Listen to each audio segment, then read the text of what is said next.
Hello friends, welcome to GS education. My name is Geeta. ये जो video है ये सी टेट फॉर्म फिलिंग के रिगार्डिंग है, क्योंकि आप सभी लोगों को बहुत ज़्यादा प्रॉब्लम आ रही है कि सी टेट का फॉर्म कैसे भरे। स्पेशली बीएड वाले कैंडिडेट जो हैं उनको जो है ऑप्शन सेलेक्ट करने में प्रॉब्लम हो रही है कि क्योंकि इसमें बहुत सारे ऑप्शन दे रखा है 1 से लेके 8 तक, तो वहाँ पे जो है लोग कंफ्यूज हो रहे हैं। तो वही कन्फ्यूज़न आपका दूर करना है। और एक जो है अपेयरिंग को लेकर, पास्ट एंड अपेयरिंग को लेकर उसमें डेट मेंशन करने में प्रॉब्लम आ रही है। तो जो प्रॉब्लम्स आप लोगों को फेस करनी पड़ रही है, मेरी पूरी कोशिश रहेगी कि उन प्रॉब्लम्स को आपके उन प्रॉब्लम को मैं सॉल्व कर पाऊँ। और अगर कोई क्वेश्चन हो तो आप जो है कमेंट सेक्शन में ज़रूर पूछिएगा, और उसकी जो आपकी जो भी क्वेरी होगी मेरी पूरी कोशिश रहेगी कि आपका जो है उसका मैं सॉल्यूशन दे सकूँ। तो इससे पहले जो है मैंने पीआरटी का फॉर्म कैसे फिल करना है, मतलब सी टेट पेपर 1 के लिए फॉर्म कैसे फिल करना है, वो वीडियो मैं ऑलरेडी कल बना चुकी थी। अगर नहीं देखा है तो जाकर देख सकते हैं, क्योंकि इस बार का जो है सीट है, आप जो है बीएड वाले जो है स्पेशली वो पेपर 1 भी दे सकते हैं, पेपर 2 भी दे सकते हैं। तो अगर आप पढ़ रहे हैं, पेपर 1 के लिए पढ़ रहे हैं, तो पेपर 2 देने में बिल्कुल मत घबराइए, क्योंकि अगर आप एक बार दे देते हैं और क्लियर हो जाता है तो आपके वो लाइफ टाइम वैलिडिटी है उसकी, आपको ये पता है। तो चलिए, फालतू टाइम वेस्ट करने से अच्छा है कि हम अपने मेन क्या बात बतानी है उस पर चलते हैं। तो सबसे पहले देखिए कि वैसे तो जैसे पहले सी टेट का फॉर्म फिल किया जाता था वैसे ही ये भी करना है। लेकिन कई बार क्या होता है, हमारे ऊपर एग्ज़ाम का प्रेशर होता है, इसके वजह से जो है हम क्या करते हैं, मतलब प्रेशर में चीज़ें जो है सामने होती है और हमें समझ में नहीं आती है। तो कोई बात नहीं, चलिए जो स्टेप है इसके वो सेम वैसे ही हैं। 3 स्टेप हैं। 3 स्टेप मतलब अप्लाई फॉर ऑनलाइन रजिस्ट्रेशन। पहले हमें क्या करना है, हमें जो है सबसे पहले रजिस्ट्रेशन करना है, जिसमें कि हम अपना नेम उम डालेंगे। आप एक न्यू रजिस्ट्रेशन करेंगे। न्यू रजिस्ट्रेशन करेंगे, जो आपको डिटेल पूछी जाएगी उसमें वो फिल करते रहना, फिल कर देना। उसके बाद जो है आपको वो एक एप्लीकेशन नंबर और पासवर्ड जनरेट कर देंगे। जो पासवर्ड होगा वो आपको अपने से सेट करना पड़ेगा, उसको मैं बताती हूँ अभी। और फिल ऑनलाइन एप्लीकेशन फॉर्म, जिसमें आपकी जो है पर्सनल डिटेल होगी, क्या होगी, पर्सनल डिटेल इन्फॉर्मेशन होगी, आपका परमानेंट एड्रेस उसमें डाला जाएगा। ठीक है, फिर उसके बाद एट द एंड जो है पे एग्जामिनेशन फ़ीस। तो एप्लीकेशन फॉर्म जो है ये सी टेट दिसंबर 2022 में जो होने जा रहा है एग्ज़ाम, उसके लिए है। न्यू रजिस्ट्रेशन, अगर आपने रजिस्ट्रेशन नहीं किया, पहले न्यू रजिस्ट्रेशन पर क्लिक कीजिए और फिर उसके बाद जो है वो फिल करेंगे, तो आपको जो है वो एक पासवर्ड और एक एप्लीकेशन नंबर दे देंगे, जिसको आप लॉगिन करके जो है अपने जब तक फीस सबमिट नहीं किए होंगे तब तक जा के आप उसमें चेंजेस कर सकते हैं। ठीक है, तो अगर आपने रजिस्टर कर लिया, जब आप फॉर्म फिल करने जाएंगे तो सॉरी तो एप्लीकेशन फॉर्म में जो है एप्लीकेशन नंबर आपको मिल जाएगा। पासवर्ड आप अपने अकॉर्डिंग सेट कर लीजिएगा। पासवर्ड जो है इसमें शायद 13 कैरेक्टर होना चाहिए उसमें, जिसमें एक अपर केस, लोअर केस, एक न्यूमरिक वैल्यू होना चाहिए और स्पेशल कैरेक्टर। तो वो आप अपने हिसाब से जो है आप सेट कर लीजिएगा। फिर उसके बाद जो है आप साइन इन कीजिएगा, कैप्चा डाल के जो है साइन इन कीजिएगा। इन केस आप अपना पासवर्ड भूल जाते हैं तो कोई प्रॉब्लम नहीं है, फॉरगेट पासवर्ड पर क्लिक कीजिएगा, पासवर्ड दोबारा जनरेट हो जाता है। ठीक है, तो आगे जो आपका आगे क्या करना है वो चलो देखते हैं। तो जब आप जब आप रजिस्ट्रेशन कर लेंगे तो उसके बाद जो है आपको पर्सनल डिटेल फिल करने को मांगेगा। तो पर्सनल डिटेल, फिर उसके बाद जो है आप यहाँ पे देख सकते हैं पर्सनल डिटेल। उसके बाद जो है प्रेजेंट एड्रेस जो है आपका वो एक परमानेंट एड्रेस, मतलब प्रेजेंट एड्रेस अगर आपका सेम वही परमानेंट एड्रेस है तो आप वो डाल दीजिएगा। ठीक है, उसके बाद जो है नेक्स्ट पर चले जाइएगा, अपना एक बार चेक कर लेना। वैसे तो जब तक फीस आपकी सबमिट नहीं हुई होगी तब तक आप इसमें जो है चेंजेस कर सकते हैं। लेकिन अगर एक बार फीस सबमिट हो गई तो आपकी जो करेक्शन डेट है उस चीज़ को याद रखिएगा, वो 28 नवंबर से जो है 3 दिसंबर तक है। ठीक है, तो ये चीज़ याद रखिएगा, 28 नवंबर से 3 दिसंबर तक। तो आगे चलते हैं। आगे जो है आप लोगों को जो प्रॉब्लम आ रही है, मेन जो प्रॉब्लम आ रही है उसको डिस्कस करते हैं। तो ये जो है आपको सबसे पहले जब आप पर्सनल डिटेल फिल कर लेंगे, पर्सनल डिटेल फिल करने के बाद अप्लाई फॉर, फिर आपको अप्लाई करना है। देखिए, अप्लाई करेंगे तो उसके अंदर सब पेपर 1, आप पेपर केवल 1 देना है। तो पेपर 1 के लिए आप लोगों को पता है कि 1000 रुपीज़ है। बोथ पेपर देना है तो 1200 रुपीज़ है। अगर कोई आपका कैटेगरी है तो 500 और दोनों देना है तो आई थिंक 600 है। तो ये चीज़ आप देख लीजिएगा। तो अप्लाई फॉर जो है, आप बोथ पेपर अगर दे रहे हैं उसमें अपना लैंग्वेज सेलेक्ट कर लीजिएगा। आपका पहला लैंग्वेज क्या रखना है, ये किसी और का है तो उसने अपने हिसाब से उसका डाला गया है। तो यहाँ पे आपका जो है ये हिंदी हो गया। दूसरी लैंग्वेज अगर आप इंग्लिश डालते हैं तो इंग्लिश डाल दीजिएगा। और उसके बाद जो है आप पेपर 1 के लिए, पेपर 2 के लिए, दोनों के लिए सेलेक्ट करना है तो आप यहाँ पे जो है सेलेक्ट कर सकते हैं।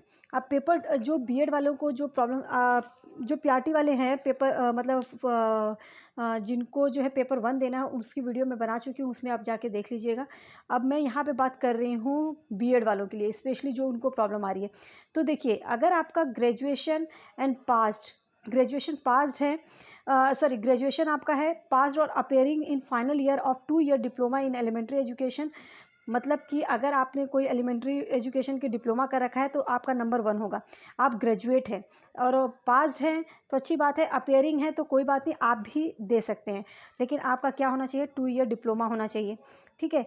और सेकेंड ऑप्शन आप देख सकते हैं, एटलीस्ट 50% मार्क इधर इन ग्रेजुएशन, आपका जो ग्रेजुएशन में है 50% मार्क्स होना चाहिए, और in a post graduation and passed और appearing in final year bachelor in BEd, मतलब कि अगर 50% मार्क आपका ग्रेजुएशन में है या पोस्ट ग्रेजुएशन में भी 50% मार्क है और उसके बाद आपने बीएड किया है तो आप जो है ऑप्शन सेकंड सेलेक्ट करेंगे।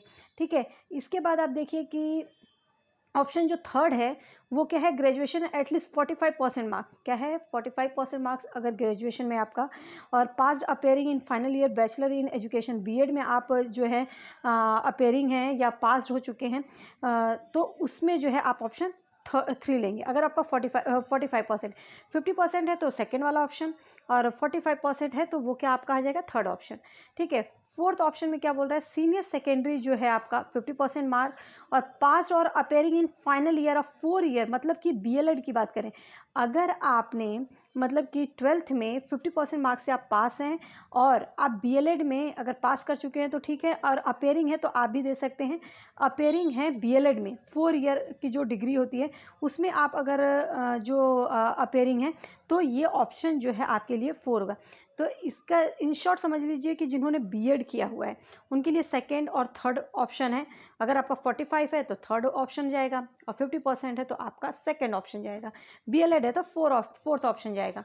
ठीक है। अब आगे देखिए कि फिफ्थ ऑप्शन किन के लिए है, तो जो अगर हम बात करें फिफ्थ ऑप्शन की तो एक मिनट, तो फिफ्थ ऑप्शन किसके लिए है,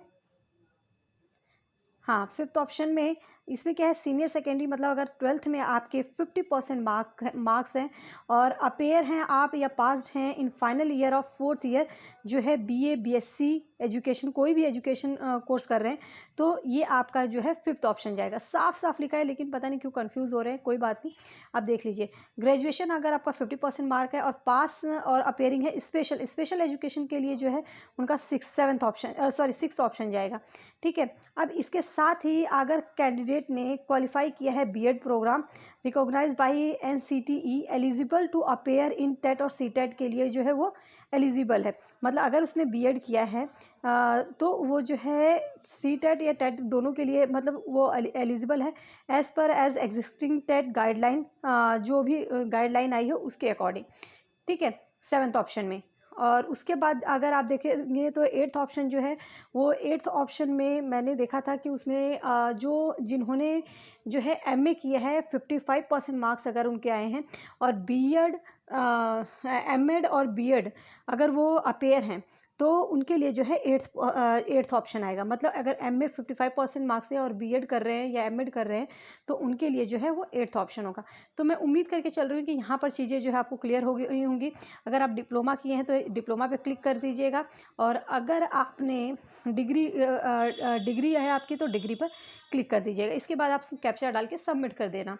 ठीक है, अब आगे देखते हैं। अब इसके बाद आता है आपका क्वालिफिकेशन डिटेल। यहाँ पे लोगों को बहुत प्रॉब्लम आ रही है। अगर स्टेटस आपका जो है पास है तो आप तो वो आप डाल देंगे कि आपका जो भी ईयर होगा, जैसे 2000 अगर आपका 2021 है या आपका 2016 है, जो भी हो व्हाटएवर, तो वो आप वो यहाँ पे पास स्टेटस में डाल देंगे। अगर आपका ईयर अपेयरिंग है तो याद रखिएगा, अगर मान लो आप अपेयर हुए हैं 2021 में और आप पास आपका होगा 2023 में, तो अपेयरिंग में आपका जो है 2022 के अलावा कोई जो है ऑप्शन आ ही नहीं रहा है, तो आपका जो अपेयरिंग कोई भी अपेयरिंग हो वो 2021 ही होगा। ठीक है, क्या होगा 2021 सॉरी 2022 ही होगा। तो अपीयरिंग वाले कैंडिडेट याद रखना, आपको 2022 ही फिल करना है, और पास्ड है तो वेल एंड गुड, मतलब वो तो सही है। ठीक है, अब इसके बाद जो है आपका रिजल्ट मोड आ जाता है, किस तरीके से आपका रिजल्ट आएगा। फिर इसके बाद जो है आपका बोर्ड और यूनिवर्सिटी का नेम, बोर्ड और यूनिवर्सिटी का नेम अगर नहीं है तो आप उसमें अदर करके डाल दीजिएगा, और अगर है तो गूगल पे जाके अपना कोड वोड सर्च कर लीजिएगा अपने इंस्टीट्यूट का, और वो यहाँ पे फिल कर दीजिएगा, देन सेव एंड नेक्स्ट कर देना। ठीक है, उम्मीद कर रही हूँ यहाँ तक चीज़ें आपको क्लियर हो गई होंगी। आगे देखते हैं। तो अगर आप आगे जाएंगे, आगे देखेंगे, तो उसके बाद जो है आपने पर्सनल डिटेल हो गई आपकी, 1 मिनट, पर्सनल डिटेल हो गई, अप्लाई कर लिया आपने, क्वालिफिकेशन डिटेल डाल दिया। अब आपको फ़ोटोग्राफ, 2 ही डॉक्यूमेंट चाहिए, एक फ़ोटोग्राफ और सिग्नेचर।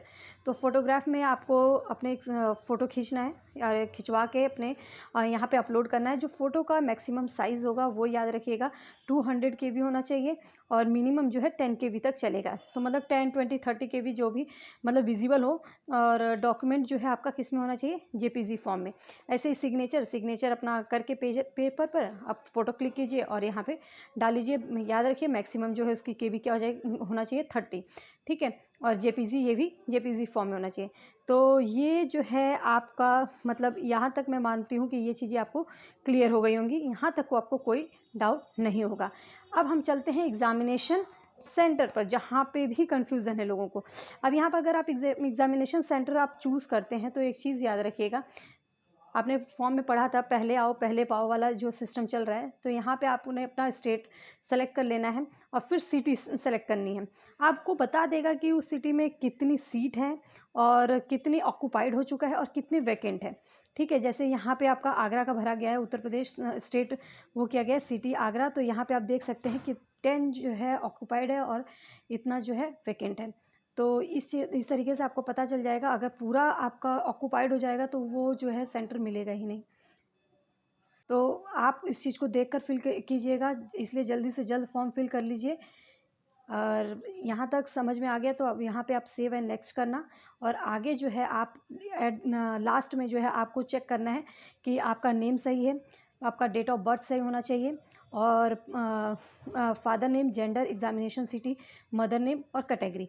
अगर ये सब चीज़ें सही हैं तो ठीक है। और अगर कोई आपको लगता है, आपने मान लो फाइनल सबमिट कर देते हो, फाइनल सबमिशन के बाद जो है आपकी करेक्शन जो डेट होगी वो 28 नवंबर से स्टार्ट है, 28 नवंबर से 10 दिसंबर तक। ठीक है, तो इसी बीच में। और अगर आपने फ़ीस सबमिट नहीं किया होगा तो आप कभी भी इसमें चेंजेस कर सकते हैं। तो मैं उम्मीद करती हूँ यहाँ तक चीज़ें आपको क्लियर हो गई होंगी। और अगर नहीं क्लियर हैं तो एक बार वीडियो अच्छे से देखिएगा, आपको चीज़ें क्लियर हो जाएंगी। कोई क्वेरी हो तो कमेंट सेक्शन में आप पूछ सकते हैं, मेरी पूरी कोशिश रहेगी कि मैं आपके उसका जो है आंसर कर सकूं। तो अगर आप जिनको भी जानते हैं लोगों को अगर प्रॉब्लम आ रही है यहाँ पे, तो उनको शेयर कीजिए ताकि वो अपना फॉर्म जो है टाइम पर फिल कर सकें। All the best.